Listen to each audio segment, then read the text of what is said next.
Kota Metropolitan Jakarta. Saya Peter JKB. Inilah PHP ID Online Learning, webinar teknologi paling aktif se-Indonesia di era pandemik ini. Hadir dengan topik-topik aktual terkini, menghadirkan pemateri-pemateri senior dan ahli di bidangnya masing-masing. Kami tanpa henti terus berbagi secara sukarela untuk kemajuan negeri tercinta Indonesia.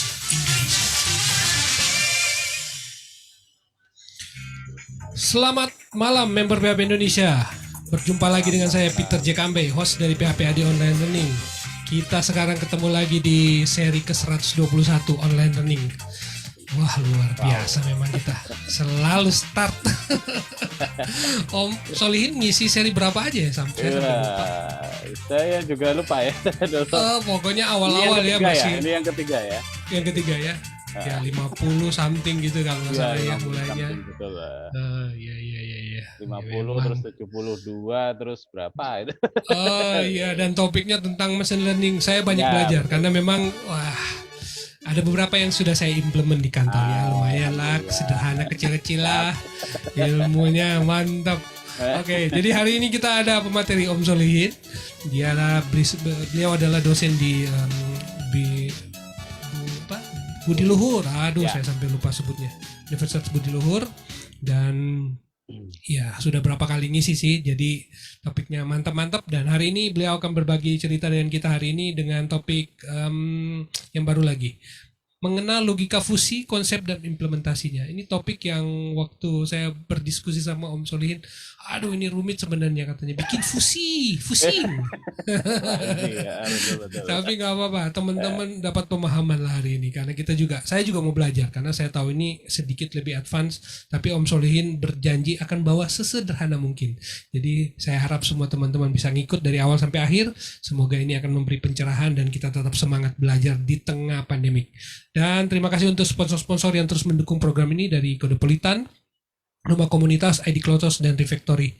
Semangat terus untuk sponsor kita. Salam sehat selalu buat CEO dan seluruh stafnya. Kita tetap berjuang di tengah pandemik. Oke, tanpa perlu menunggu lama, kita akan mulai program ini, dan waktu dan tempat saya serahkan ke Om Solihin. Silakan. Oke, baik. Terima kasih kepada Om Peter, luar biasa sekali. Semoga Om Peter ini selalu diberikan kesehatan. Walaupun kemarin dengar-dengar juga sempat ngedrop juga. Ya, yang penting semangat terus gitu, tetap positif gitu kan ya. Baik, kita mulai. Saya izin share nih Om. Sebentar.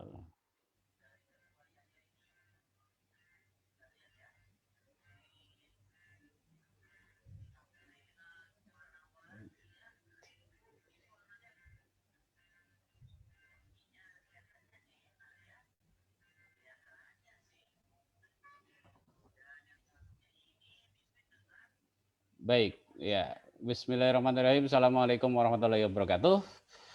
Selamat malam kepada seluruh teman-teman PHP Indonesia ya, dan juga seluruh supporter gitu kan ya. Supporter baik itu yang sifatnya member maupun yang non-member gitu kan ya. Selamat malam juga teman-teman yang sudah hadir pada acara webinar kali ini. Pertama-tama saya ucapkan terima kasih kepada PHP Indonesia, terutama Mas Peter yang selalu memberikan kesempatan kepada kita untuk sama-sama belajar gitu. Belajar apapun deh. Dan saya lihat komunitas PHP Indonesia ini semakin berkembang gitu kan ya. Artinya tidak hanya melulu ngomongin PHP gitu kan ya, tapi ngomongin banyak hal gitu kan ya. Kalau teman-teman lihat di mungkin sejarahnya atau thread dari PHP Online Learning ini, wah luar biasa sekali, topik-topiknya udah sangat-sangat beragam gitu kan ya. Ya, saya kira di zaman sekarang kita harus selalu untuk mau belajar dan belajar gitu kan ya. Saya kira masih belajar, sehingga mari kita pada malam hari ini sama-sama belajar gitu kan ya. Baik, perkenalkan saya Ahmad Solihin, saya juga member PHP Indonesia ya, kebetulan sebagai dosen di Universitas Budi Luhur. Pada kesempatan kali ini kita akan sedikit mengenai logika fuzzy ya. atau fuzzy logic ya, ada yang bilang fuzzy logic itu di Inggrisnya, atau logika fuzzy, logika samar juga itu kurang lebih sama gitu kan ya. Nah, apa itu logika fuzzy? Mari kita lihat, dan tadi saya bilang ke Mas Om Peter gitu kan ya, mudah-mudahan ini nanti penjelasannya tidak terlalu rumit gitu kan ya. Walaupun nanti pasti akan ketemu rumus-rumusnya, tapi setidaknya teman-teman bisa mengenal nanti konsepnya itu apa sih gitu kan ya. Nah, bagi yang sudah paham, mudah-mudahan nanti bisa ada diskusi lebih lanjut gitu kan ya, bisa di chat atau mungkin di fitur-fitur yang lain. Baik. Nah, kita sedikit ilustrasi dulu gitu kan ya. Misalnya kita punya motor dengan kecepatan 50 km per jam. Ya, faktanya begini gitu kan ya. Nah, ini kalau 50 km per jam kita bilang cepat atau lambat ya? Nah, kalau kita mau bilang ini cepat atau lambat, mungkin ada yang bilang, wah 50 kilometer bagi motor ini lambat gitu ya. Tapi bagi mungkin yang lain bisa jadi, wah ini cepat gitu. Nah, jadi itu pertanyaan-pertanyaan. Kemudian ada mobil gitu, misalnya 100 km per jam, ini cepat atau lambat? Ya. Dan kemudian misalnya ada bebek 10 km per jam, ini cepat atau lambat gitu kan ya. Nah, ini situasi-situasi seperti ini sering kita temui gitu di kehidupan sehari-hari, bahwa ada hal-hal yang sifatnya samar, ada hal-hal yang sifatnya tergantung konteks gitu kan ya. Dan itu tentunya kita nggak bisa bilang, oh yang namanya cepat itu kecepatannya minimal sekian. Nggak bisa bilang seperti itu, tapi harus lihat konteksnya. Kalau dari sisi angka paling kecil adalah si bebek, cuma 10 km per jam. Tapi bayangkan seekor bebek itu lari dengan kecepatan 10 km per jam, itu bisa dibilang pasti cepat. Ya, bagi si bebek gitu kan ya, dan seterusnya. Ilustrasi yang lain gitu kan ya. Artinya di sekitar kita banyak sekali mungkin ketidakpastian tadi. Ilustrasi yang lain ya, misalnya ini ada 3 orang, Adi, Ida, dan Edi, ya, yang tingginya berbeda. Si Adi ini 170 cm, si Ida itu 169 cm, dan si Edi itu 150 cm. Ya, seandainya ketiganya melamar pekerjaan yang memang mensyaratkan parameter tinggi itu menjadi penting gitu kan ya, pekerjaan tersebut gitu kan ya. Nah, katakanlah misalnya si perusahaan meminta bahwa oh ya yang diterima adalah nanti yang orang-orang yang mungkin tinggi tinggi gitu kan, tingginya di atas 170 cm. Nah, oke, kalau dari sisi kriteria tersebut gitu kan, tentunya si Adi inilah yang diterima, ya. Nah, tapi gitu kan ya, tentunya, misalnya, si perusahaan itu katakanlah melihat kompetensi yang lain gitu kan ya. Si Adi ini 170 cm, dia misalnya kurang begitu cakap. Kemudian dia ketemu si Ida misalnya 169 cm, kurang 1 cm gitu kan ya. Tapi dia kemampuannya lebih baik, jauh lebih baik dan dibutuhkan perusahaan. Nah, kira-kira mana yang harus diterima gitu kan ya. Nah, pada saat kita pakai menggunakan logika yang pasti, logika true false gitu kan ya, yang mana di atas 170 itu akan diterima dan di bawah 170 itu ditolak, maka udah pasti si Adi ini akan diterima. Ya, si Ida dan Edi itu pasti akan ditolak. Nah, tapi kalau kita mau menggunakan mungkin logikanya kita lah sehari-hari gitu kan ya, kurang 1 cm aja nggak apa-apa lah gitu kan ya, karena dia punya kemampuan yang lain gitu kan ya, maka mungkin si Ida bisa jadi dipertimbangkan. Nah, hal-hal tersebut itu sering kita temui gitu, di mana ada situasi-situasi yang memang tidak bisa direpresentasikan atau tidak bisa dinyatakan dengan hanya benar salah, true false, tinggi rendah dan sebagainya.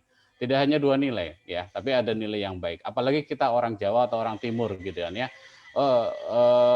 Misalnya sudah kenyang atau belum gitu kan ya. Kita nggak bisa bilang belum atau sudah. Ya bisa jadi agak gitu kan, sering begitu gitu kan ya.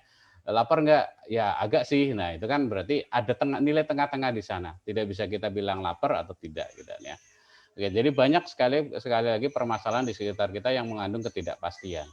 Nah, untuk itu logika fuzzy ini hadir, ya.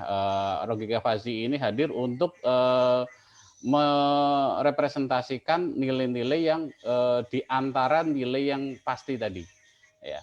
Nilai yang pasti yang 0 dan 1 tadi gitu. Nah, karena komputer kan mengenalnya adalah 0 dan 1 gitu kan ya pada awalnya, tapi kemudian muncul yang namanya logika fuzzy yang nanti bisa mengakomodir nilai di antara 0 dan 1. Ya. Kita lihat lebih pengertiannya dulu gitu kan ya. Logika fuzzy itu adalah merupakan logika yang merepresentasikan tadi ya, nilai samar atau nilai ketidakpastian, kebenaran sebagian atau degree of truth gitu kan ya. Jadi kalau si logika boolean, logika 0 dan 1 itu kan hanya mengenalnya 0 dan 1. Nah, pada saat kita bicara mengenai fuzzy, maka kita akan membahas gitu ya nilai di antara 0 dan 1 tadi gitu kan ya. Mungkin nanti secara contoh mungkin akan lebih jelas gitu kan ya. Logika fuzzy ini merupakan pengembangan dari logika boolean yang hanya bernilai 0 dan 1 ya. Logika boolean itu 0 dan 1, sedangkan logika fuzzy ini menjadi salah satu dasar dari pengembangan komputer modern. Ya, ide dari logika fuzzy sendiri itu dicetuskan oleh salah satu ilmuwan gitu kan ya, namanya Prof. Lotfi alias Zadeh atau sering disebut sebagai Prof. Zadeh gitu kan ya. Ini adalah orang Iran kalau nggak salah ya, Iran yang mungkin berkebangsa, dia tinggalnya di Amerika Serikat gitu kan ya. Kenapa orang Iran, orang Asia gitu kan ya? Karena memang kultur dari Asia itu yaitu tadi ya, mencoba orang Asia itu banyak yang bermain dengan sesuatu yang tidak pasti gitu kan ya. Ya tadi seperti saya contohkan gitu kan ya, sudah kenyang atau belum, ya sedikit lah, sedikit kenyang gitu kan ya. Misalnya kamu sudah katakanlah sudah puas belum? Rada-rada sih gitu kan ya. Nah, itu kebiasaan orang Asia. Kalau orang Eropa atau orang Amerika gitu dan orang Barat gitu kan ya lebih ke arah logika yang sifatnya iya atau tidak gitu kan. Mereka lebih tegas gitu kan ya. Nah, untuk mengakomodir kebutuhan mungkin orang Asia tadi gitu kan ya, logika-logika yang memang samar tadi, maka si Prof. Zadeh ini mengenalkan namanya logika fuzzy gitu kan ya. Nah, dalam logika boolean tadi sudah dibilang bahwa nilainya precise, nilainya pasti yaitu 0 dan 1. Ya, atau sering disebut sebagai logika klasik atau logika Kripps ya, di mana segala hal direpresentasikan dengan 0 dan 1. Ia tidak hitam dan putih gitu kan ya. Oke, sedangkan pada logika fuzzy itu nilainya itu berwujud dengan namanya derajat keanggotaan. Jadi di situ mengakomodir kata-kata agak, sedikit, lumayan, sangat dan sebagainya gitu kan ya. Jadi ada nilai di antara 0 dan 1 atau disebutnya sebagai imprecise ya, tidak presisi gitu kan ya. Notasinya nanti biasanya dituliskan dengan ada siku di sana 0, 1 artinya ada nilai di antara 0 dan 1 ya. Oke, contohnya gitu kan ya. Gampangnya begini ya, logika boolean itu hanya 0 dan 1, hitam dan putih gitu kan ya. Tapi pada saat kita memakai fuzzy itu lebih kaya nanti nilai yang bisa direpresentasikan ya. Misalnya grayscale ya, jadinya seperti grayscale gitu kan ya atau abu-abu gitu kan ya. Nah, itu kan abu-abu kan nilai pikselnya kalau dalam citra itu 0 sampai 1 dalam skala keabuan tadi gitu kan ya. Nah, kalau boolean atau biner ya itu kan hanya 0 dan 1. Nah, kalau dari sisi gambar aja di sini saya kira lebih bagus kalau kita menggunakan logika yang fuzzy tadi, artinya ada nilai abu-abu di sana. Ini hanya contoh analogi aja untuk menjelaskan apa itu logika fuzzy. Baik, ya dan ini situasi yang mungkin kita sering kita temui gitu kan ya. Precision itu tidak selamanya bagus gitu kan ya. Artinya dunia yang presisi itu belum tentu itu baik lah gitu kan ya. Artinya belum tentu yang terbaik gitu kan ya. Misalnya di sini gitu ya kita menemui ada seseorang gitu kan ya mungkin lagi berdiri kemudian tiba-tiba ada sebuah benda yang mungkin sangat berat hendak jatuh ya ke kepalanya misalnya gitu kan ya. Kalau kita memperingatkan dengan sesuatu yang presisi misalnya, wah ada 1,5 ton benda yang akan jatuh dengan kecepatan 45,3 meter per second misalnya gitu ya, menuju ke arahmu gitu ya. Wah keburu kejatuhan kalau begitu gitu kan ya. Tentunya akan lebih lebih baik kalau si orang itu memperingatkan atau temannya memperingatkan, awas minggir. Nah dengan seperti itu aja udah cukup sebenarnya tanpa perlu kita tahu apa yang terjadi, apa yang beratnya berapa atau kecepatannya berapa benda tersebut. Jadi ada kalanya kita tidak perlu menyajikan sesuatu itu secara presisi, ya. Tapi cukup dengan sesuatu yang memang mewakili dari kepresisian tadi, ya. Artinya mewakili nilai-nilai yang sifatnya krips tadi, ya. Ini gambarannya gitu ya. Jadi presisi sama signifikan itu dua hal yang mungkin berbeda gitu ya. Baik, nah bagaimana penerapan logika fuzzy gitu kan ya di yang sehari-hari gitu kan ya, sebenarnya sudah banyak ya teman-teman semua gitu kan ya. Jadi misalnya di katakanlah perangkat elektronik yang ada di rumah kita gitu kan ya, rice cooker, kemudian mesin cuci gitu kan ya, yang kalau rata-rata itu produknya kan Jepang ya rata-rata gitu, itu sudah menerapkan logika fuzzy rata-rata gitu kan ya. Di situ biasanya tercermin misalnya katakanlah di menu atau di fiturnya gitu kan ya, misalnya kalau di mesin cuci itu beberapa merek ya, kalau misalnya katakanlah pakaian yang dicuci itu tidak terlalu banyak, nanti ada opsinya gitu ya, sedikit, sedang atau banyak gitu kan ya. Nah itu sebenarnya kan antara sedikit, sedang atau banyak itu kan harusnya kan sama saja gitu kan ya, tapi dia mencoba membagi itu, mengkategorisasikan menjadi sedikit, sedang, dan banyak untuk apa? Untuk mengatur putaran dari mesinnya, putaran dari si mesin cuci itu gitu ya. Nah, pada saat pakaiannya itu sedikit, tentu putarannya bisa jadi wah nggak perlu terlalu cepat ya dayanya yang diberikan ke si mesinnya itu gitu kan ya.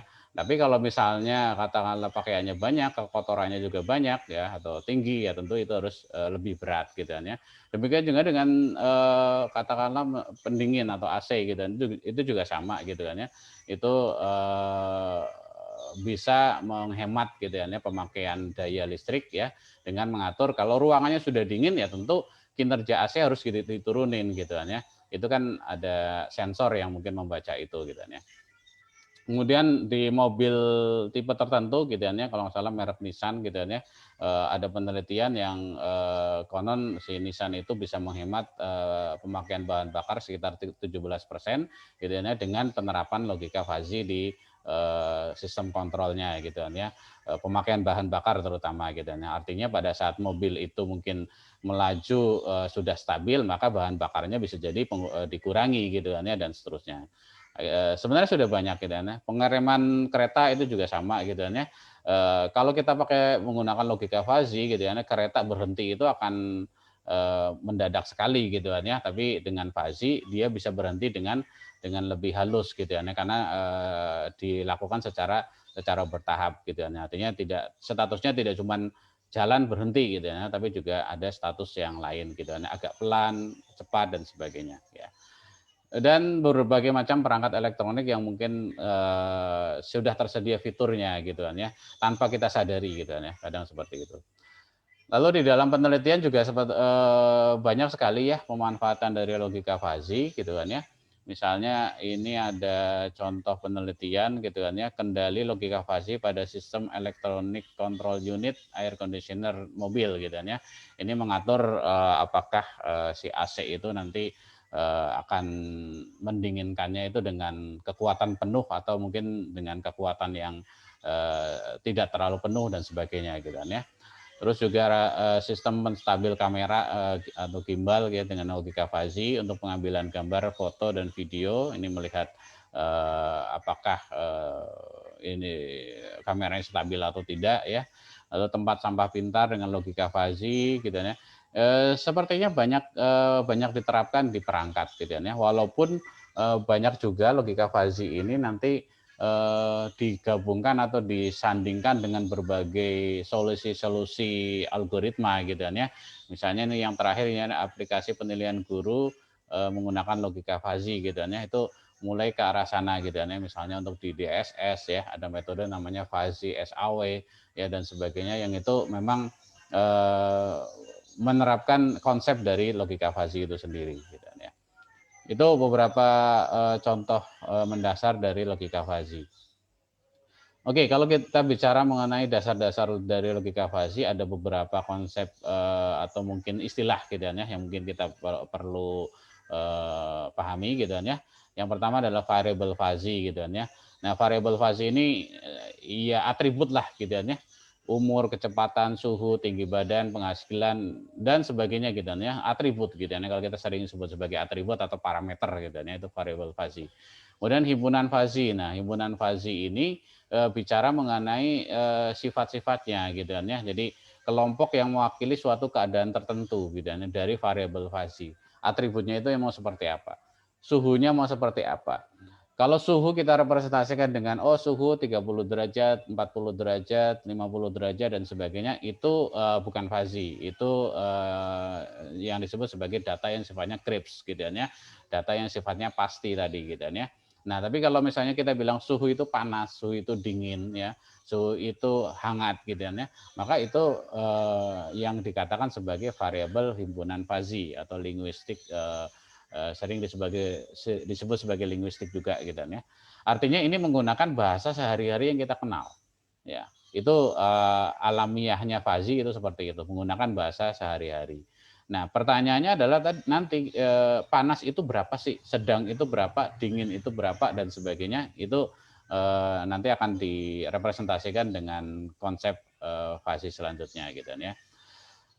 Oke, kemudian semesta pembicaraan ini ya pasti kalau dalam satu teori gitu kan ya, logika fuzzy ini kan tentunya berkaitan dengan satu nilai. Nah, rentang nilainya berapa sih gitu kan ya. Misalnya kalau misalnya suhu ya tentunya oke, suhu dalam derajat Celcius itu antara 0 sampai 100 ya. Sudah, berarti semesta pembicaraan dari satu kasus itu adalah 0 sampai 100 ya. Dan seterusnya gitu kan ya. Oke, nah ini kayaknya saya sedikit lewatin karena ini mungkin terlalu teknis gitu kan ya, tapi nanti akan kepake. Nah, intinya logika fuzzy itu akan berkaitan dengan namanya fungsi keanggotaan ya. Nah, derajat keanggotaan. Tadi dibilang bahwa tidak ada nilai yang 0 dan 1. Kalau cuma nilainya 0, 1 itu derajat keanggotaannya cuma ada 2, 0 sama 1. Nah, sekarang kan inginnya merepresentasikan nilai di antaranya. Nah, untuk merepresentasikan nilai di antara 0 dan 1 itu menggunakan namanya fungsi keanggotaan. Dan fungsi keanggotaan itu macamnya banyak, ada yang linier naik, ada yang linier turun, ada yang segitiga, trapesium dan sebagainya gitu kan ya. Ini berbagai macam jenisnya. Contohnya di sini gitu kan ya. Jadi kalau misalnya kita dalam logika yang biasa gitu kan ya, 0 dan 1 gitu kan ya, cuman ada nilai ini 1 sama 0 gitu kan ya. Saya pakai pointer deh sebentar.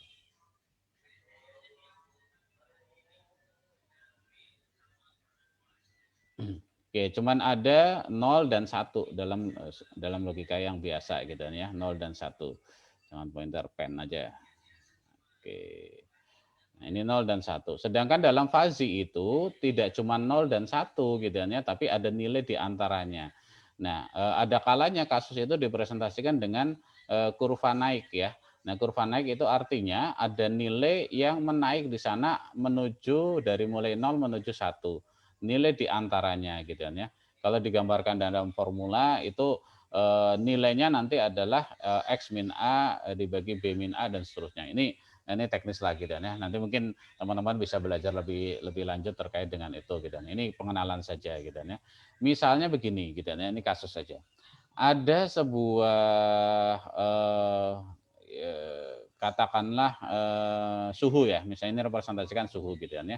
Kalau ada sebuah kasus kalau misalnya perangkatnya suhunya di bawah 20 maka itu sudah pasti nol. Katakanlah nol ini merepresentasikan mati misalnya gitu ya. Kemudian kalau suhunya di atas 80 maka satu ya atau suatu perangkat itu akan akan nyala dengan penuh gitu kan ya. Misalnya lampu gitu kan, misalnya dengan lampu. Nah, pada situasi tertentu gitu kan, misalnya suhunya 60 gitu kan ya, misalnya suhunya 60. Nah, ini harus mati atau harus nyala dengan penuh.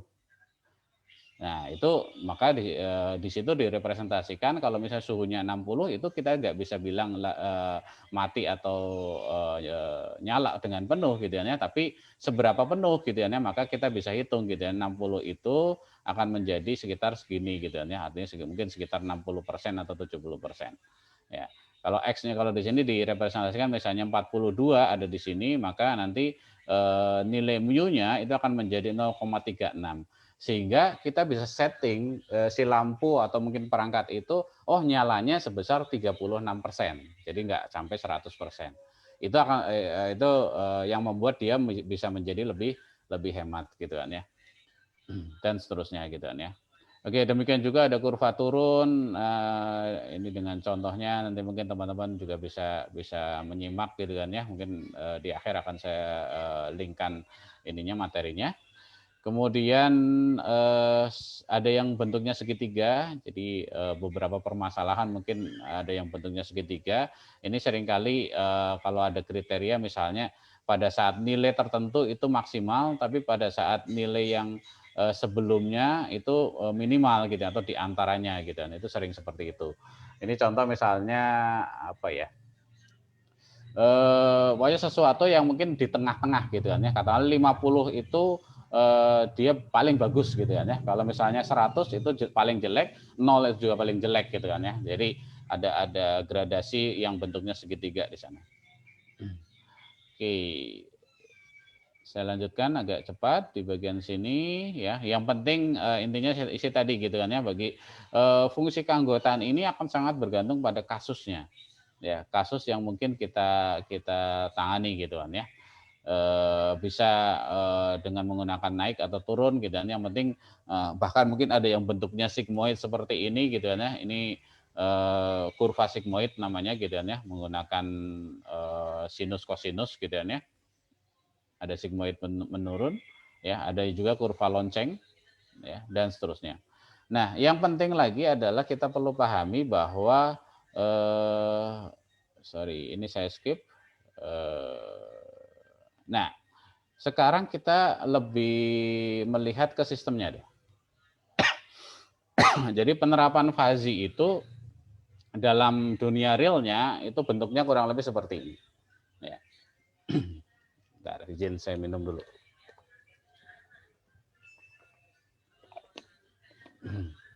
Oke, jadi ada namanya sistem inferensi fazi. Nah, bagaimana memetakan ruang input yang memang dunia kita kan memang dunia yang crisp atau dunia yang pasti atau numerik kayak gitu kan ya. Nah, numerik itu dibawa ke arah fazi itu bagaimana sih gitu kan ya. Oke, nah itu ada beberapa tahapan. Pertama ada namanya fazifikasi. Ya, fazifikasi itu berusaha mengubah ruang input yang memang sifatnya crisp gitu ya. Ini ada suhu 60 derajat, 70 derajat, 45 derajat dan sebagainya gitu ya. Kemudian difazifikasi gitu ya, difazifikasi. Setelah difazifikasi kemudian nanti diinferensi gitu ya. Diinferensi nanti dengan rules atau dengan ini tertentu gitu ya. Kemudian nanti baru nanti defasifikasi atau diubah kembali menjadi bentuk crisp kemudian menjadi suatu output gitu ya. Nah, sistem inferensi ini secara umum kalau dalam konsep logika fasi itu ada 3. Ada sistem fasi yang namanya metode Tsukamoto, Mamdani dan Sugeno gitu ya. Nah, kali ini mungkin untuk memberikan gambaran bagaimana sistem inferensi itu bekerja, kita akan bahas Tsukamoto dulu gitu kan ya. Untuk Mamdani dan Sugeno mungkin bisa di lain kesempatan atau nanti bisa dilihat di YouTube yang saya kira banyak yang menjelaskan mengenai itu gitu kan ya. Oke, metode Tsukamoto itu ini kita pakai studi kasus saja gitu kan ya. Jadi misalnya begini, ada sebuah pabrik mesin cuci ingin membuat mesin cuci otomatis berbasis fazi, ya, yang dapat mengatur kecepatan putar mesin berdasarkan pakaian yang dan tingkat kekotoran. Jadi parameternya ada 2, atributnya 2, banyaknya pakaian dan tingkat kekotoran. Ya. mesin cuci telah dilengkapi sensor yang dapat mendeteksi banyaknya pakaian dan juga tingkat kekotoran pakaian. Ya, jadi ada kalau dalam perangkat lebih banyak berurusan dengan ada sensor gitu ya dan sebagainya untuk menangkap atribut-atribut tadi gitu kan ya. Oke, nah kecepatan putar mesin dalam pencucian itu minimal 500 rpm, ini dikatakan lambat. Jadi untuk mesin itu bisa jalan maka minimal adalah 500 rpm. Kemudian maksimalnya itu adalah 1200 rpm, ini dikatakan cepat. Nah, jadi mesin cuci bisa berfungsi secara optimal atau bisa berfungsi lah kitanya 500 rpm sampai 1200 rpm dengan derajatnya adalah lambat dan cepat. Dan ya. Sedangkan banyaknya pakaian dinyatakan katakanlah 0 sampai 100 yang mana nilai kurang dari 40 gitu ya, itu dikatakan sedikit, kemudian lebih dari 80 ini dikatakan banyak. Ya, kan kita gampangnya kita mengatakan oh kurang dari sekian itu sedikit, kurang dari sekian itu banyak gitu kan ya. Nah, bagaimana rentang di antaranya itu nanti yang akan kita fazikan gitu kan ya. Oke, kemudian tingkat kekotoran itu ada 3 rentangnya di sana. Ya. 0 sampai 40 ini rendah, ya. Kemudian 50 itu adalah sedang, kemudian 6 sampai 100 itu adalah tinggi, gitu ya. Jadi ada 3 nilai di sana. Oke, nah kasus ini kita akan selesaikan konsepnya dengan fazi, gitu kan ya. Dan nanti intinya pada saat ketemu kasus, gitu kan ya.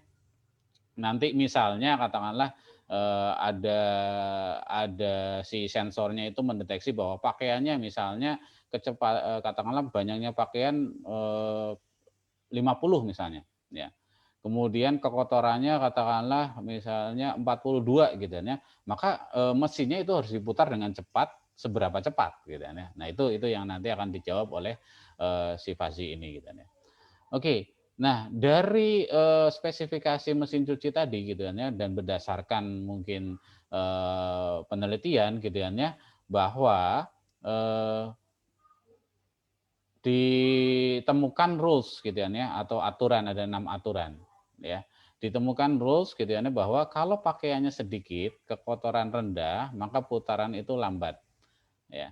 Kalau pakaiannya itu sedikit, kekotorannya sedang, maka putarannya itu juga lambat aja udah cukup gitu ya. Ini dari mana rules ini? Kan itu kan mungkin teman-teman pasti bertanya gitu. Dari mana rules ini gitu kan ya. Rules generation dalam logika fuzzy itu banyak caranya gitu kan ya. Yang paling umum itu adalah berdasarkan pengamatan atau berdasarkan pendapat dari pakar gitu kan ya atau mungkin data yang ada ya. Misalnya, oh ya pada saat pakaiannya sedikit tadi kurang dari 40 tadi gitu ya, kekotorannya juga rendah, maka putaran lambat pun sudah bisa membersihkan pakaian dengan baik misalnya dan sebagainya ya. Kemudian rules yang ketiga kalau sedikit kemudian tinggi nanti akan cepat. Rules yang keempat itu adalah banyak rendah akan jadi lambat dan seterusnya gitu ya. Nah, rules ini merupakan kombinasi ya, kombinasi dari masing-masing variabel linguistik. Jadi yang kita pikirkan sesuai dengan variabel linguistik dari masing-masing atribut. Tidak perlu sampai krips misalnya if setiap nilainya itu enggak perlu, tapi hanya cukup linguistiknya saja yang kita bikin rules-nya. Jadi kalau variasi linguistik itu cuma ada 2 di setiap atribut, maka nanti akan ada sekian kombinasi sesuai dengan jumlah atributnya gitu ya. Tidak terlalu banyak dibanding kalau kita menggunakan data yang sifatnya krips atau yang sifatnya numerik gitu ya. Oke, nah bagaimana sekarang ini kasusnya gitu dan contohnya. Kalau berapa RPM kecepatan putar yang harus dihasilkan oleh mesin jika pada proses pencucian ternyata banyaknya pakaian, ini sensor mendeteksi gitu banyaknya pakaian 50 dengan tingkat kekotoran 58. Ya. 50 ini dikatakan sedikit atau banyak? Ya. Kalau dari rules yang pertama tadi yang sebelumnya ya 50 itu di antara 40 dengan 80 gitu kan ya. Artinya sedikit juga enggak, banyak juga enggak gitu ya. Nah, itu yang namanya fuzzy seperti itu kurang lebih ya. Nah, untuk itu kita harus hitung ya, kita harus hitung dan kita terapkan sistem inferensi fuzzy tadi. Oke, nah sekarang ada proses namanya fazifikasi. Fazifikasi itu adalah tahapan bagaimana mengubah setiap atribut nilai atribut yang sifatnya Kripps menjadi fuzzy atau menjadi variabel linguistik gitu kan ya. Nah, pertama variabel satu adalah banyaknya pakaian. Banyaknya pakaian cuma ada dua nilai di sana, banyak dan sedikit. Nah, sehingga kita bikin yang namanya sedikit itu dia akan bernilai satu atau dikatakan sedikit pada saat kurang dari 40 ya, tadi di rules di sana ya. Nah, dia akan bernilai tidak sedikit ya, artinya nilai sedikitnya 0, nilai sedikitnya adalah minimal itu kalau di atas 80. Karena tadi dibilang di atas 80 itu banyak gitu ya, sudah dalam kategori banyak. Sehingga ini menjadi kurvanya akan seperti ini gitu ya, mendatar kemudian menurun. Oke, ada nilai samar di antaranya. Demikian juga yang banyak gitu ya. Untuk variabel yang banyak itu di atas 80 tadi dibilang banyak. Ya, sedangkan kalau kurang dari itu ya sesuai dengan derajat keanggotaannya ini gitu ya. Oke. Nah, dari grafik ini akan ketemu namanya fungsi keanggotaannya gitu kan ya. Nah, ini akan menentukan nanti nilai mu-nya, nilai derajat keanggotaannya berapa gitu kan ya. Ininya mu-nya berapa. Ya, pada saat kita ketemu data misalnya tadi katakanlah 50, katakanlah 40 dan sebagainya sesuai dengan jumlah atau banyaknya pakaian tadi. Ya. Oke, untuk memudahkan ini kita bisa gabung. Jadi fungsinya kalau dalam penulisan biasanya seperti ini, jadi dijadikan satu. Ya. Oke, kemudian kita contoh berapa derajat keanggotaan 50. Ya, karena tadi soalnya adalah banyaknya pakaian adalah 50. Ya.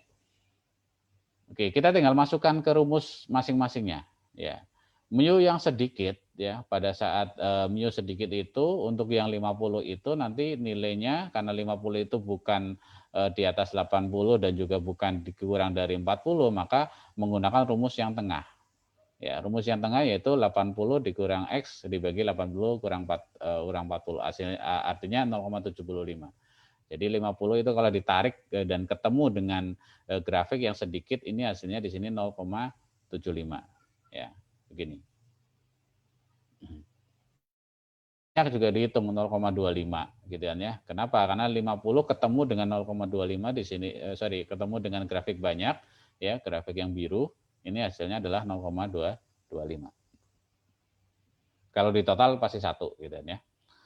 Oke. Nah, kemudian untuk tingkat kekotoran itu ada 3 variabel di sana, rendah, sedang dan tinggi gitu kan ya. Nah, untuk itu dibuat grafik anggotanya yang kurang lebih seperti ini sesuai dengan kasus yang sebelumnya.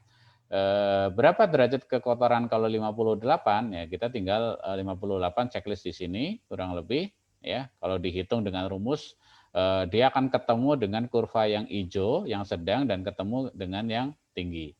Jadi mu rendahnya pasti 0 ya karena nggak ketemu ya karena dia lebih dari 50 kan untuk yang mu rendahnya. Oke, jadi ini 0, kemudian mu sedangnya akan 0,2, mu tingginya pasti 0,8. Ini namanya proses fasifikasi ya, mendapatkan ibaratnya nilai derajat keanggotaan ya untuk setiap variabel inputan tadi ya, nilai-nilai tadi. Oke, kemudian kecepatan putaran untuk yang targetnya juga sama gitu kan ya. Kecepatan putaran itu tadi di definisinya 500 sampai 1200 gitu kan ya. 500 di bawah 500 dikatakan lambat, 1000 di atas 1200 dikatakan cepat. Ya. Oke, dengan derajat keanggotaan ini tidak perlu dihitung mu-nya untuk saat ini karena mu-nya nanti dihitung dengan proses defasifikasi nanti, gitu ya. Jadi untuk saat ini kecepatan nggak perlu dihitung karena memang ini yang dicari. Ya. Nah, pada saat inferensi itu tahap kedua kita menerapkan rules yang sudah ditetapkan oleh pakar, ya. Dan ini rules-nya tadi ada 6 gitu ya. Setiap rules itu kita hitung. Ya, setiap rules kita hitung. Sebenarnya intinya inferensi itu mencoba mencari apakah si derajat keanggotaan yang tadi sudah dihitung itu pasnya itu di rules yang mana gitu. Rules yang mana yang dominan, gampangnya begitu gitu ya. Rules mana yang dominan dengan seberapa derajatnya berapa gitu, nilainya berapa gitu ya. Setiap rules akan diuji. Setiap rules akan diuji di tahapan inferensi ini. Rules yang satu gitu ya, itu kan di sini jika pakaian sedikit, kekotoran rendah dan putaran lambat. Nah, maka putaran lambat ya. Jika ini dan ini dan ini dan ini dan seterusnya maka lambat, misalnya begitu. Nah, karena di sini pakainya dan ya, kita untuk memudahkan pakainya dan, bisa nggak pakai or? Bisa. Ya, tapi itu dengan ini yang lain gitu kan ya, nanti agak lebih rumit lagi lah gitu kan ya, tapi saat ini untuk memudahkan kita pakai lambat. Karena di sini dibilang rules-nya adalah pakaian sedikit, maka yang dilihat adalah mu sedikit dari nilai X. Nilai X-nya berapa? Nilai X-nya 50. Kan tadi pakaiannya terdeteksi bahwa dia jumlahnya 50 gitu kan ya.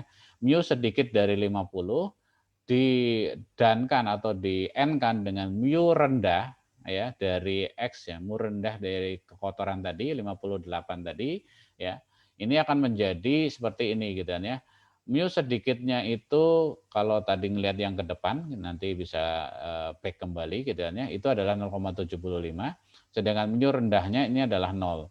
Nah, operasi n di sini itu akan menghasilkan operasinya nilai min. Jadi dicari yang terkecil ya, mencari yang terkecil. Sehingga alfa predikatnya dari rule 1 itu adalah 0. Alfa predikat itu nanti akan mempengaruhi di sininya ya. Jadi alfa predikat ini kayak nilai x bukan nilai x-nya, nilai y-nya, nilai mu-nya. Ya, itu alfa predikat gitu kan ya. Pada saat dia 0 gitu kan ya di sini, maka nilai Z1-nya adalah 1200 ya. Karena di sini ketemu nolnya kan 1200 ya. Oke, mungkin rules yang kedua akan lebih ini lagi gitu kan ya, lebih jelas lagi. Ya, saya kasih contoh satu lagi. Jika pakaian sedikit atau mu sedikit dengan X-nya 50, itu adalah 0,75, sudah dihitung sebelumnya di depan. Ya, kemudian dan kekotoran sedang ya dengan mu kekotoran sedang itu dari 58 nanti nilainya 0,2 karena operatornya adalah n, maka di sini min, sehingga di sini nilai terkecilnya adalah 0,2. Nah, 0,2 itu nanti kita masukkan untuk mendapatkan nilai Z. Ya, nilai Z-nya itu nilai yang ke kanannya. Ya, karena 0,2 itu kita masukkan rumus di sini. Rumus dari mana ini? Gitu ya. Dari derajat keanggotaan dari variabel lambat. Ya. Kenapa? Karena putarannya di sini lambat. Ya, putaran lambat ini maka yang dipakai adalah rumus yang lambat. Oke, di sini 0,2 itu di antara 0 dan 1 ya, sehingga pakai rumusnya yang tengah. Rumus yang tengah. Ya, rumus yang tengah kalau kita masukkan derajat mu z-nya adalah 0,2, ya, ambil dari sini. Kalau kita hitung-hitung nanti hasilnya adalah 1060. Jadi Z2-nya adalah 1060 untuk rules 2. Nah, buat apa ini? Nanti kita akan lihat di akhir. Setiap rules akan dihitung. Tentunya kalau kita bikin program ya ini sudah otomatis kita bisa baca database, kemudian dilakukan perhitungan dengan pola yang kurang lebih sama gitu kan ya. Setiap rules dihitung, kemudian di langkah terakhir itu adalah melakukan defasifikasi. Defasifikasi ini mencoba mengubah ya nilai-nilai yang tadi sudah didapat Z1, Z2, Z3 dan seterusnya menjadi variabel yang sebuah nilai. Berapa kecepatan RPM-nya, gampangnya begitu. Ya. Oke, pertama untuk Tsukamoto itu menggunakan metode average, rata-rata. Ya, di mana kita tinggal menjumlahkan perkalian antara nilai ini, nilai Z setiap rules dengan alfa predikatnya. Dijumlahkan kemudian nanti dibagi dengan jumlah dari alfa predikatnya, jumlah dari ini yang sini. Ya, itu akan menjadi rata-rata. Oke, di total sehingga ketemu nanti Z-nya adalah 912. Ya. Nah, kesimpulannya tadi gitu ya, ini tahap terakhir gitu kan ya. Jika banyaknya pakaian bernilai 50 ya, sensor mendeteksi itu ya dengan kekotoran 58, maka kecepatan putaran mesin itu 912 atau gitu ya, atau dibulatkan 913 ya. Dengan ini maka program kita tinggal menyuruh ke si mesin cuci tadi untuk melakukan putaran itu bukan putaran yang penuh, karena putaran penuhnya kan 1.200 tadi gitu ya.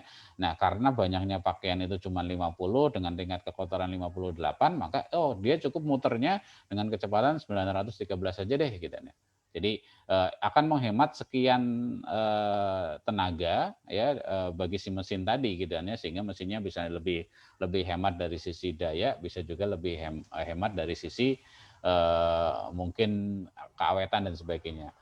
Demikian juga misalnya lampu gitu ya, itu juga sama gitu ya. Lampu yang disertai sensor, lampu rumah gitu sekarang kan banyak gitu ya.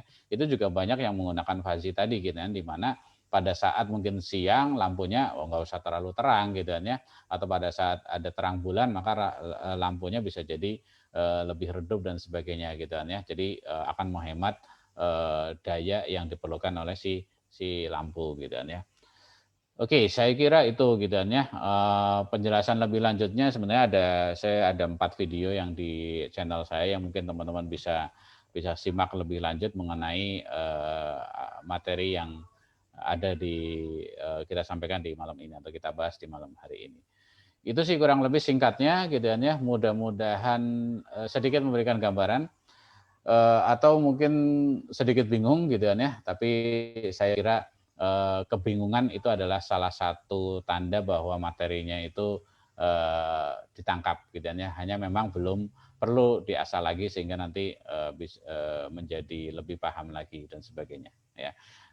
Saya bersedia untuk diskusi jika memang mungkin setelah ini ada teman-teman yang mungkin mau berdiskusi mengenai logika fazi, ayo kita belajar sama-sama gitu ya.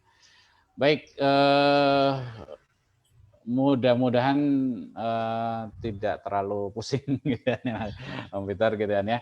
Tapi saya kira memang pada tahapan belajar gitu ya, kita pasti ada masanya bingung gitu ya. Tapi selama kita terus berusaha, saya yakin akan lama-lama kita paham. Ya. Oke, terima kasih ya. Mudah-mudahan bermanfaat. Mantap sekali Om Selin. Ini Ya. mencerahkan banget. Memang saya jadi curhat deh. Ya, saya baru ternyata. Berarti ternyata selama ini saya sudah pakai sebenarnya. Cuma pakai feeling aja. Ternyata ada rumusnya. Ada rumusnya, betul. Selama ini saya udah coba nerapin. Karena waktu itu saya masih bingung tuh. Mau bikin pengelompokan customer terhadap produk gitu. Saya kan sudah ada kriteria. Saya udah bikin terus gimana nebak-nebak aja deh. Kira-kira dia kesini nih. Ternyata itu sudah logika fasi. Saya salah aja juga tadi fasi ternyata. Waduh, memang mantap bener.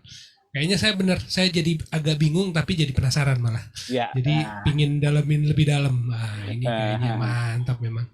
Oke, kita akan masuk sesi kedua ke tanya jawab. Teman-teman pasti sudah ada yang mau bertanya nih. Jadi teman-teman silakan masukin pertanyaannya di kolom komentar. Ini banyak yang live nih tadi, ada 20-an tadi.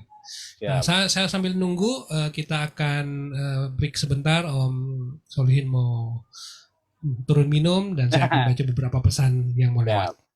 Oke, PHP ID Online Learning terselenggara berkat kerjasama PHP Indonesia dengan sponsor-sponsor, terutama dari Kodepolitan sebagai platform belajar pemrograman secara online berbahasa Indonesia yang dikembangkan khusus untuk membantu generasi muda belajar dan berlatih pemrograman agar kompetitif di era industri 4.0.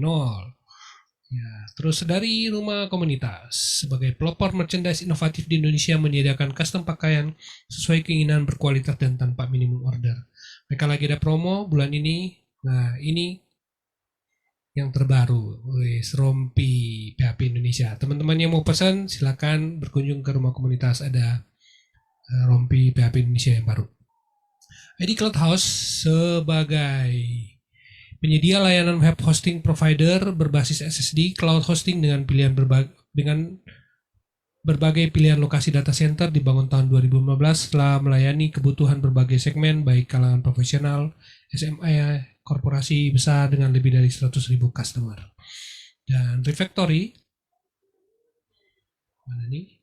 Adalah perusahaan teknologi informasi yang berkomitmen untuk memberdayakan masyarakat dengan mengenalkan mereka terhadap dunia pemrograman karena Indonesia adalah negeri besar dengan potensi sumber daya digital yang dapat berkontribusi dalam transformasi digital dunia. Alright. Oke, teman-teman, ditunggu pertanyaannya. Sudah ada nih dari siapa ya? Budi. Saya copy paste dulu sebentar ya, karena Oke, silakan. nggak tahu nih Facebooknya ini sudah nggak bisa langsung di send. Kemarin tuh masih bisa, sekarang udah nggak tahu kenapa dia error. Jadi saya Kebanyakan kali mesti edisinya. Kebanyakan edisi PHP Indonesia. jadi dulu lebih enak Budi, jadi mesti di copy paste sekarang. Dulu enak. Oke, Oke, mudah-mudahan terbaca. Nah itu dia. siap. Pak, fuzzy logic ini jika diimplementasikan di programming language termasuk yang heavy operation atau enggak gitu kan ya. Kira-kira pemakai pemrograman apa rekomendasinya, implementasinya? Oke. Iya, justru fuzzy logic ini kalau dalam kategori mungkin ini masuk kategorinya sebenarnya masih sudah termasuk AI ya, artificial intelligence gitu ya. Jadi banyak mengkategorikan ke sana. Walaupun mungkin ada yang lebih spesifik memasukkan dalam kategori namanya computational intelligence gitu ya. Eh, kalau saya boleh berpendapat, fuzzy ini justru mungkin agak lebih primitif dari machine learning. Ya, kalau machine learning itu dia belajar langsung dari data. Ya, langsung dari data, data itu diolah sedemikian rupa gitu kan ya, kemudian dicari knowledge-nya gitu kan ya, sehingga nanti ketemu satu kesimpulan. Nah, sedangkan fuzzy ini basisnya sebenarnya rules. Ya, sehingga dia sangat ringan sekali karena mainnya sebenarnya masih tetap if then else gitu kan ya, masih rules. Hanya memang if then else-nya nanti berbasisnya pada tadi perhitungan-perhitungan nilai-nilai fuzzy tadi, derajat keanggotaan tadi gitu kan ya. Tidak hanya if panas maka tadi misalnya if kotor maka putarannya sekian, if misalnya tidak kotor maka putarannya sekian. Tidak cuma dua, tidak cuma if then else, tapi dalamnya ada ini lagi komputasinya lagi gitu kan ya. Jadi intinya dia belajar menentukan nilai yang harus di-outputkan itu berdasarkan rules tadi. Jadi sudah ada rules di sana, sudah ada pembelajaran. Walaupun sekali lagi tadi rules-nya itu di generation atau di generate itu berdasarkan kepakaran gitu ya.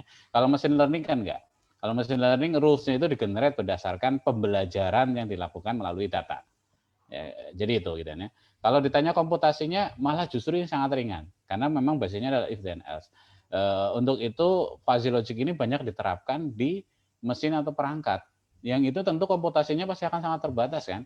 IC atau mungkin komputasi di misalnya mesin yang dipakai untuk di IC-nya katakanlah AC atau mesin cuci, saya kira jauh lebih kecil gitu, jauh lebih terbatas dibanding komputer gitu kan ya. Maka itu bisa jalan di sana gitu kan ya. Nah, sehingga banyak dipakai di yang justru malah yang low end gitu kan ya. Itu sih Om Peter dan Mas Budi ya. Oke. Ada lagi nggak yang mau nanya nih? Ini sudah nggak ada lagi nih yang nanya. pada Oke, nggak pada apa-apa gitu. puyeng nih jangan-jangan. Ayo.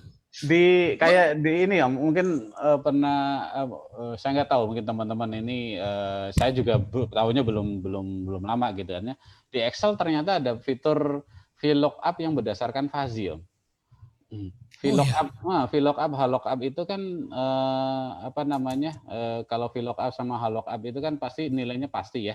Misalnya kan kita ibaratnya itu kayak merelasikan tabel lah gitu ya, tapi di Excel gitu ya. Nah, tapi ada kalanya kan kita perlu merelasikan satu nilai yang mungkin nggak pasti, misalnya nama gitu ya. Nggak ada kode misalnya, kebetulan kasusnya nggak ketemu kode, tapi hanya ada nama gitu. Nama itu kan bisa jadi dipakai huruf besar, huruf kecil, atau mungkin spasinya kebanyakan dan sebagainya. Nah, dengan fuzzy ini kemiripannya itu nggak harus 100%. Ya, jadi komparasinya itu nggak harus 100%. Kalau misalnya pakai VLOOKUP, HLOOKUP itu kan yang biasa gitu, itu harus 100% match kan. Kodenya salah sedikit aja itu tidak akan menyambung gitu ya. Tapi pada saat pakai fuzzy itu bisa nyambung gitu ya. Kemudian kalau nggak salah di PHP juga ada fungsi similarity gitu ya, saya lupa gitu fungsinya itu juga menerapkan kurang lebih Masih. sama juga fuzzy juga karena dia misalnya ada kata-kata budi luhur dengan misalnya budi lulur misalnya itu dianggap match dianggap sama gitu ya. Ada, walaupun itu mungkin hasilnya similarity-nya tidak 100%, tapi itu dianggap sama. Itu sih kurang lebih. Kalau machine learning yang supervised learning itu masih nggak mirip ya dengan Fosi juga? Oh, beda Om. Jadi kalau machine learning yang kalau di machine learning kan ada supervised, ada unsupervised ya. Kalau supervised sama unsupervised itu bedanya cuman kalau supervised itu ada campur tangan manusia untuk menentukan untuk mengajari komputer lah gampangnya. Data seperti ini maka dia kategorinya A. Data seperti ini kategorinya B. Data seperti ini kategorinya C. Nah, itu manusia yang melakukan. Itu supervised. Oh, Kalau unsupervised itu benar-benar ini data ya, data kita belum nggak ada yang tahu itu seperti apa hasilnya nanti komputer langsung suruh belajar. Ya, belajar aja, pelajari data itu. Oh, ternyata misalnya saya mau mungkin manusia campur tangannya cuman saya mau kelompokkan data ini jadi 3 deh. Oke, oh maka komputer akan belajar melakukan perhitungan kemudian kelompokin jadi 3. Perkara manusia mau mengkategorisasikan maksudnya kelompok yang satu itu jadi apa, kelompok 2 jadi apa, ketiga jadi apa, maka itu terserah manusianya gitu kan ya, karena yang penting tugasnya mengelompokkan. Nah, kalau kaitannya dengan fuzzy itu agak jauh sih gitu ya. Ini kalau machine learning itu kan memang belajar dari data ya. Kalau ini mencoba tadi menyelesaikan permasalahan yang dengan sedikit lebih rumit dari hanya sekedar if then else cuman 2 aja gitu, cuman true false tapi nilai di antaranya.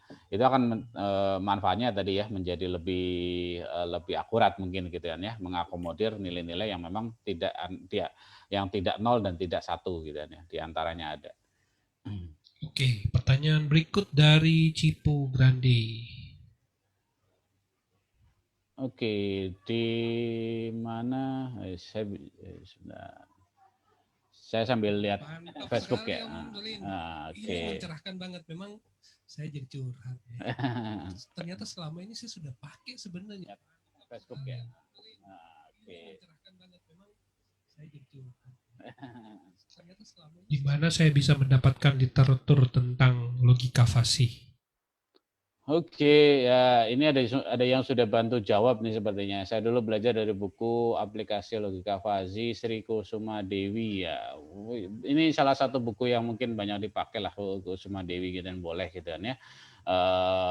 Ini satu alma mater di UGM dia kebetulan gitu kan ya. Pembimbingnya ya kurang lebih sama ya dosen saya juga gitu kan ya, Prof.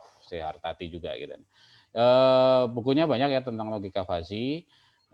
Tinggal cari aja di toko buku gitu ya. Saya kira kalau mau belajar lebih lanjut bisa di sana.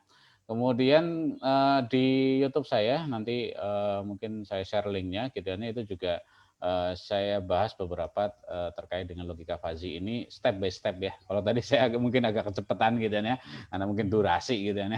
Takut diomelin Om Peter gitu. Maka apa namanya? Seru malah saya lagi Benar nyimak. gitu ya.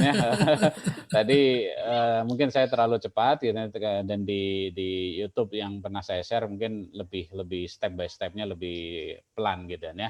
Mungkin teman-teman Mas Cipo ini bisa belajar lebih lanjut di sana. Gitu ya.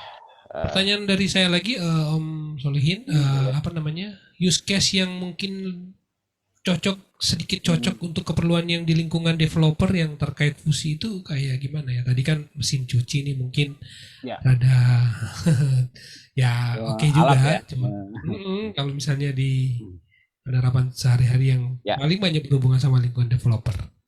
Oke, kalau di lingkungan developer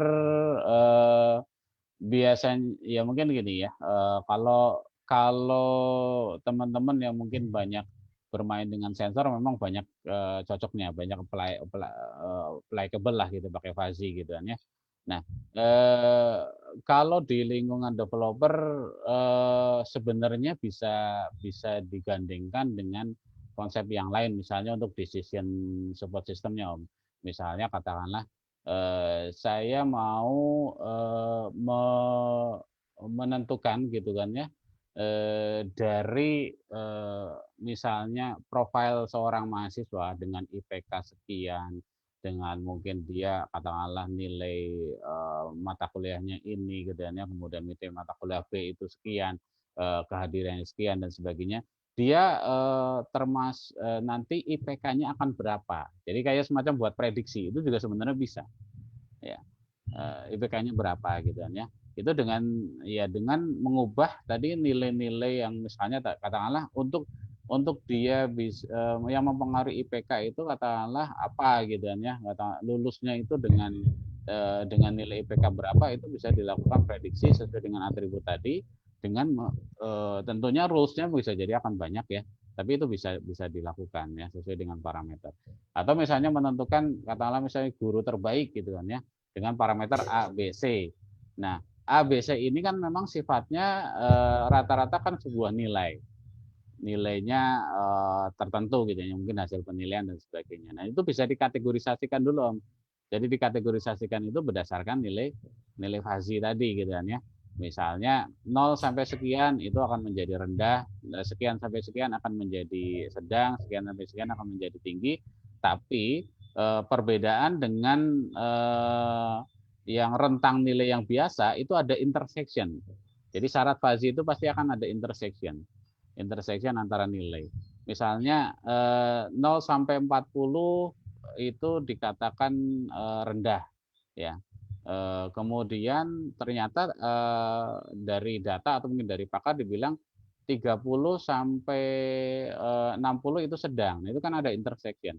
Kalau ada kasus-kasus yang memang ada intersection tadi, ada keraguan. Makanya di awal kita bicara keraguan, ada keraguan, maka itu bisa difazikan. Kurang lebih seperti itu. Wah, menarik banget nih.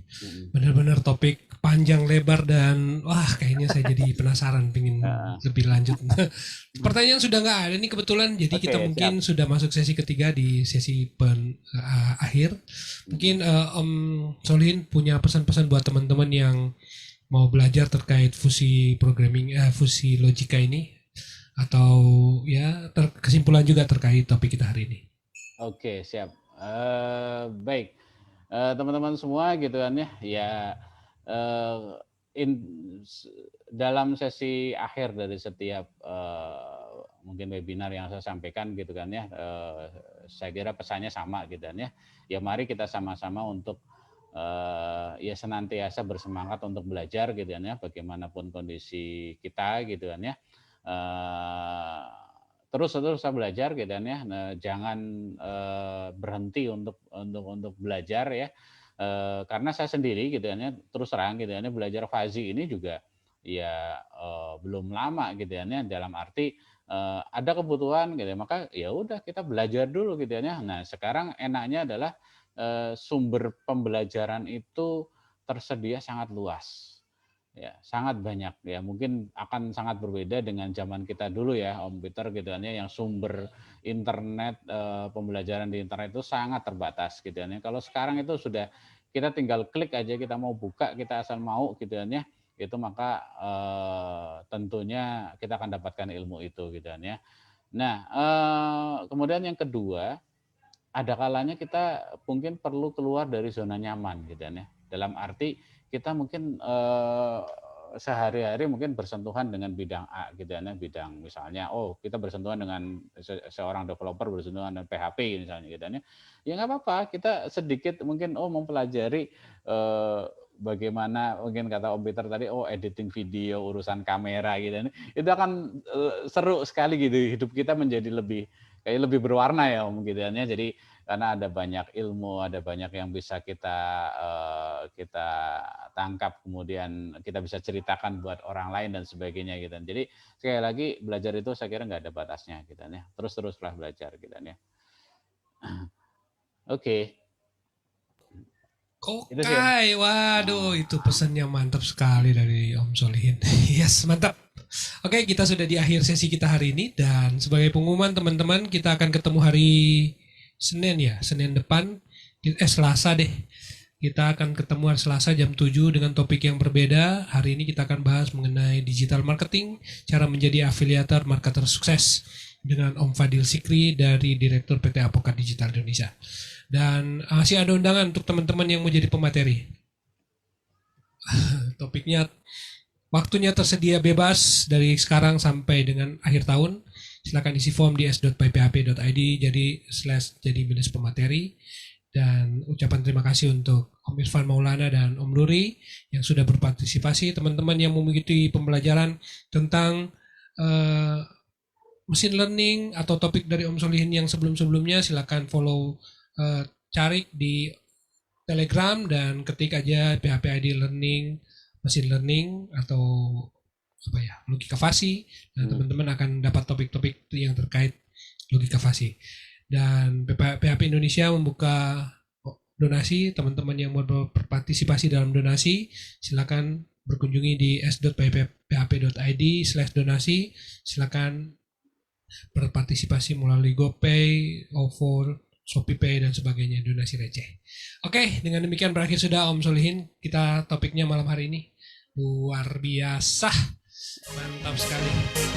Jangan bosan-bosan berbagi cerita di sini. Siap. Yang penting sehat terus Om.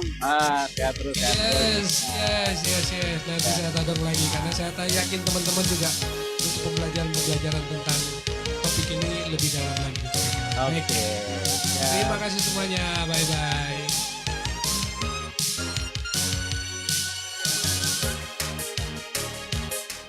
Izin live ya Om. Bye.